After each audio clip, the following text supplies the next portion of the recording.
Hello everyone. In this video we will see the separation of volatile component from the non-volatile component.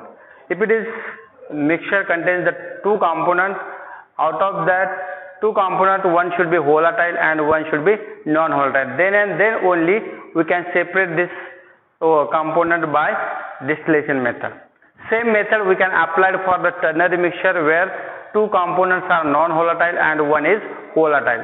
So that volatile component will be distilled out first and that remaining two components of the ternary mixture will be separated by the chemical method. So in this video we will discuss about the separation of binary mixture where one of the component is volatile and another one is non-volatile.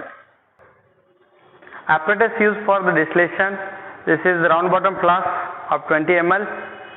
Then this connector, we have to connect to this round bottom flask and then connect this to this condenser. Okay, so when you heat this liquid, then it will vaporize and it will pass through this connector and it will come into this condenser, and then that vapors will get condensed and it will come out as a liquid, and here you have to pour the collector. You can collect in the test tube or conical flask or beaker.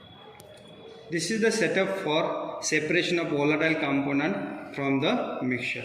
This is the round bottom flask which contains the mixture of volatile and non-volatile component. Then we have connected this round bottom flask to the condenser through this connector, and here we have kept the thermometer. So we can measure the boiling point of that volatile liquid. And when you heat this mixture, then that volatile component will vaporize first and it will pass to this connector into this condenser, and it will get cool here due to this water circulation, and it will come out as a liquid, and here we are kept as a small round bottom flask as a collector.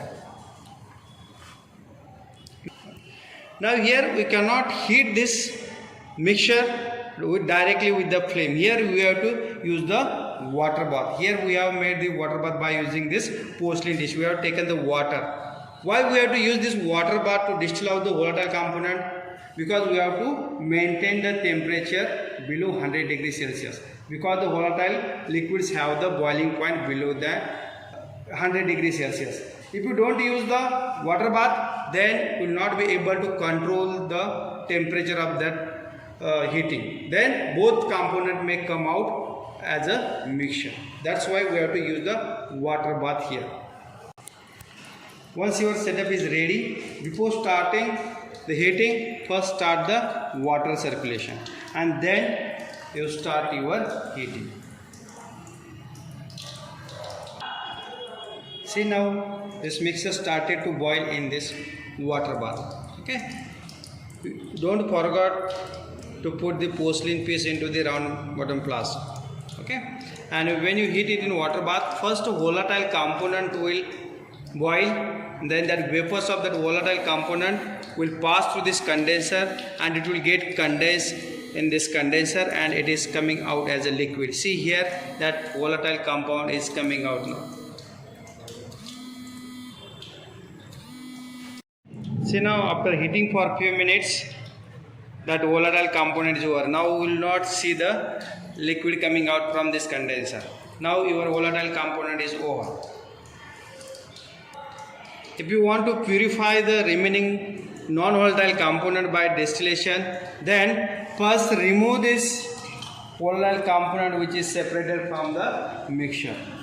And then now we have to remove this water bath. We have to heat that remaining non-volatile component on wire gauze directly. Then only it will get distilled out. It will not be distilled out in water bath. See, now we have removed the water bath and we started heating on wire gauze. Now that non-volatile component will distill out. Now here the temperature of heat will go above the 100 degrees Celsius. So non-volatile component will come out. See, now here that non-volatile components started to come out.